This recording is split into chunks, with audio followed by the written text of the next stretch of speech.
Good morning दोस्तों, स्वागत है आप सभी का मेरे यूट्यूब चैनल जिसका नाम है साइंस आसान है। चलिए आज क्लास 9 का पहला चैप्टर स्टार्ट करने जा रहे हैं, जिसका नाम है हमारे आसपास के पदार्थ। जी हाँ, रासायनिक विज्ञान का पहला चैप्टर हमारे आसपास के पदार्थ मैटर इन आवर सराउंडिंग्स आज हम स्टार्ट करने वाले हैं।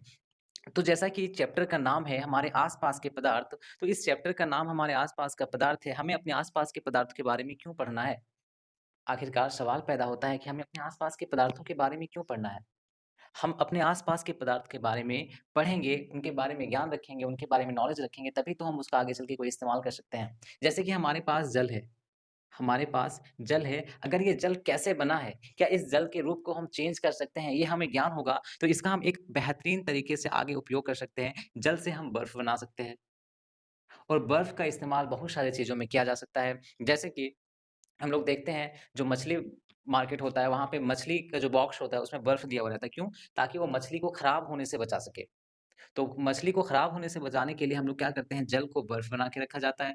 तो अगर हमें हमारे आस-पास के पदार्थों के बारे में नॉलेज होगा, उनके बारे में जानकारी होगा, तो उन पदार्थों का हम अलग-अलग तरीके से इस्तेमाल कर सकते हैं। उन पदार्थों से कोई नया पदार्थ बना सकते हैं और अपने आम ज़िंदगी को आसान कर सकते हैं। इंसान अपनी ज़िंदगी को आसान कर सकते हैं। इस वजह से हमें अपने आस-पास के पदार्थों के बारे में ज्ञान रखना, नॉलेज रखना बहुत ज़रूरी है। एक जो डॉक्टर होता है, इंजीनियर होता है, वो अपने आस-पास के पदार्थों के बारे में ज्ञान रखता है, तभी तो वो हमारे प्रॉब्लम्स को सॉल्व कर सकता है। जैसे लोहा, लोहा का इस्तेमाल हम लोग क्या करते हैं, तरह-तरह के हथियार को बनाने में करते हैं। सोना, सोना का इस्तेमाल गहना बनाने में किया जाता है। चांदी का इस्तेमाल गहना बनाने में किया जाता है। प्लास्टिक का इस्तेमाल चेयर, टेबल वगैरह बनाने के लिए किया जाता है। तो अगर हमें अपने आस-पास के पदार्थों के बारे में नॉलेज होगा, तो हम उसका उपयोग करके अपने आम ज़िंदगी को आसान कर सकते हैं। उसका स्ट्रक्चर यानी कि वो किस तरह से बना है, वो किन कणों से मिलकर बना है, क्या उसको हम किसी दूसरा रूप दे सकते हैं? अगर ये सारा कुछ हमें पता हो, तो हम बहुत ही उपयोगी चीज़ें बना सकते हैं, उन पदार्थों का इस्तेमाल करके। इसीलिए हमें पढ़ना है हमारे आस-पास के पदार्थ के बारे में, क्योंकि हमारे आस-पास में हज़ारों पदार्थ मौजूद हैं, लाखों पदार्थ मौजूद हैं, लेकिन उन सारे पदार्थों के बारे में हमें ज्ञान नहीं है। अगर सारे पदार्थों के बारे में ज्ञान हो जाए, तो हम बहुत सारी ऐसी चीज़ें बना सकते हैं, जो इंसान की ज़िंदगी को आसान कर सके। तो सबसे पहले बात आता है कि आखिरकार सर आप तो बार-बार बोल रहे हैं हमारे आस-पास के पदार्थ, कि बहुत सारी चीज़ों का इस्तेमाल करके हम तरह-तरह की उपयोगी उपयोगी चीज़ें बना सकते हैं, जो हमारी ज़िंदगी को आसान कर दे। लेकिन ये पदार्थ होता क्या है? इस पदार्थ का साइंटिफिक डेफिनिशन क्या है? तो चलिए हम लोग सबसे पहले जानते हैं कि पदार्थ क्या होता है। सबसे पहले क्या जानेंगे? पदार्थ क्या होता है? पदार्थ को हम लोग इंग्लिश में बोलते हैं मैटर। क्या बोलते हैं? मैटर। तो पदार्थ जो वस्तु जगह घेरता है, जो वस्तु जगह घेरता है, जगह घेरता हो और साथ ही साथ जिसका कुछ द्रव्यमान हो, जिसका कोई द्रव्यमान हो, यानी कि anything that occupy space and have some mass is called matter. अब अगर तो पदार्थ जो जगह घेरता हो और जिसका कुछ द्रव्यमान हो उसे हम पदार्थ कहते हैं। अब सवाल आता है कि द्रव्यमान क्या होता है? द्रव्यमान द्रव्यमान का मतलब है कोई भी चीज़ अंदर से कितना भरा हुआ है। जैसे हम लोहे का टुकड़ा लें, अगर हम लोहे का छोटा-सा टुकड़ा ले लें और उतना ही बड़ा टुकड़ा हम एक लकड़ी का लें, तो जो लोहा है वो ज़्यादा भारी होगा इसके तुलना में। क्यों? क्योंकि इसके कण जो है एक-दूसरे से एकदम क्लोज़ली पैक होते हैं और इसके जो कण होते हैं वो दूर-दूर होते हैं। इसी वजह से समान आकार का टुकड़ा लेने के बावजूद जो हमारा लोहा है, वो लकड़ी के टुकड़े से ज़्यादा भारी होगा। तो इसका जो भार है, इसका जो द्रव्यमान है, वो ज़्यादा होगा। एक तरह से द्रव्यमान का मतलब हम समझ सकते हैं वज़न। तो पदार्थ का सिंपल डेफिनिशन क्या है? जो वस्तु जगह घेरता हो और जिसका कुछ वज़न हो, यानी कि द्रव्यमान हो, उसे हम पदार्थ कहेंगे। फॉर एग्ज़ाम्पल पेन यानी कि कलम, ये एक पदार्थ है। घड़ी पदार्थ है। टेबल, फैन, ये सारी चीज़ क्या हैं? कुर्सी, ये पदार्थ हैं। अब सवाल आता है कि क्या इत्र की सुगंध पदार्थ है? तो क्या इत्र की सुगंध का कोई वज़न होता है?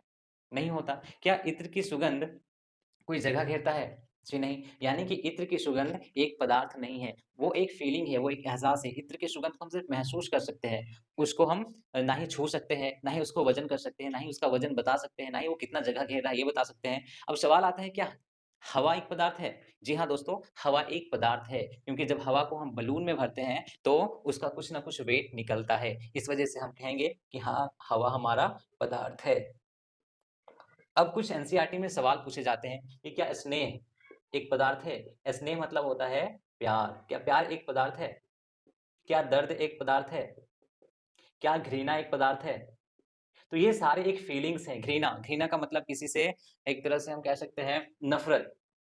तो नफ़रत क्या एक पदार्थ है, उसका कोई वज़न नहीं होता है, वो जगह नहीं घेरता है। तो घृणा एक पदार्थ नहीं है, स्नेह मतलब प्यार, ये सारे एक फीलिंग्स हैं, दर्द एक फीलिंग्स है। इसका कोई वज़न नहीं होता, ना ही ये जगह घेरता है। इस वज़ह से हम इन सारी चीज़ों को पदार्थ नहीं कहेंगे।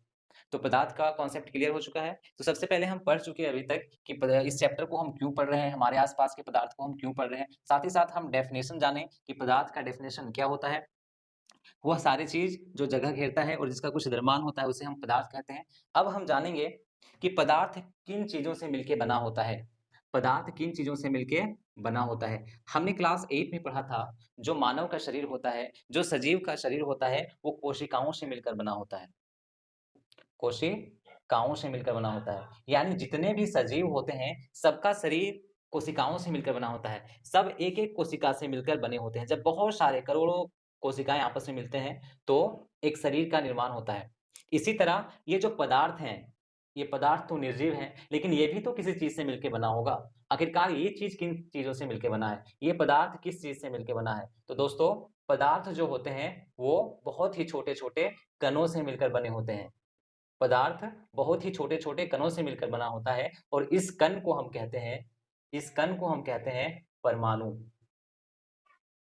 आप क्लास 9 में ही परमाणु को पढ़ेंगे बहुत अच्छे से डिटेल में कि ये परमाणु क्या होता है।